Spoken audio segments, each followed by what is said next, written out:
Chapter 4 is on the progression of love. What we saw in chapter 3 was our emotional world.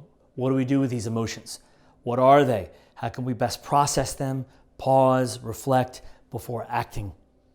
We got a little bit into the specific cases of anger and the battles of that, and also the uniqueness of shame.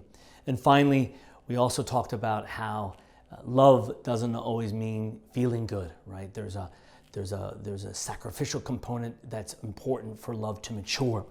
Chapter 4 is on the progression of love, which is really a synthesis of John Paul II's teachings that are found in Love and Responsibility, where he speaks about how the head and the heart must work together to bring about an intentional choice of love for the other. So we're going to get a little bit into the breakdown of each of these stages and see how love progresses and matures by laws of growth, right? Beginning with more sensual reactive stage, which is attraction, to a later, deeper, more self-sacrificial stage in that unconditional love, which is the fourth stage. So first stage is love as attraction. It's that normal boy meets girl intrigue, enticement of what the persona of the other does to us, right? The nice smile, the funny personality, the beautiful hair, whatever that might be for you. John Paul II calls it the raw material of love.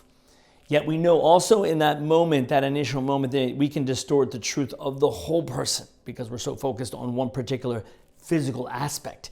So this is kind of the danger of this first stage, is that we don't see the person as person. We only see them in that physical capacity and nothing more. Stage 2 is love as desire. It's not merely attraction, it matures. It goes from I like attraction to I want desire. It sees the good of the other and wants to possess it.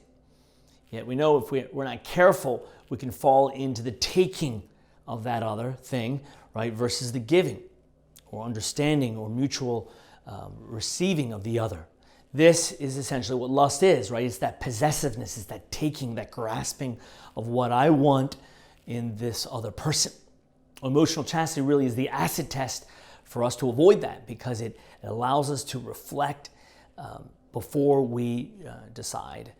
So it's very important that we learn to develop that habit. This moves us into the third stage, love as goodwill, where we go from I want, desire, to I want this good for you, the maturing of desire in goodwill, from me to we. Now, the opposite oftentimes of goodwill, of this goodwill stage, is what we call unrequited love or unrequited love, which is one party is doing all the giving and all the sacrificing and the other is not. Common experience often in this third stage of goodwill love. We culminate in the maturing of love in the fourth stage with love as unconditional, no conditions. It's that total unconditional I love you and a gift of myself to another. And it's a synthesis of all the stages. It's not like when we get to this stage, we have no more desire or attraction. No, it's the perfect kind of integrating of all the different human stages coming together in that perfect love for the other. This love does more than any other stage to perfect the persons that experience it. It makes us better human beings when we love unconditionally. Conclusions of these stages of love is simply this, that we're going to make a lot of mistakes. We're going to stumble around, and we are going to fall into more of a me-centered rather than an other-centered reality. But little by little, we will find ourselves growing stronger in that habit of putting the other first over ourselves. Emotional chastity helps train our natural reactions, redirecting them from perhaps an initial me-centered taking to a gradual other-centered giving, resulting in respect and recognition for the other person. As regards to the small group discussion, I want you to give special emphasis or time on the second and third stage, the desire to goodwill. There, I believe, is where we learn the most as regards to unconditional love. Thank you.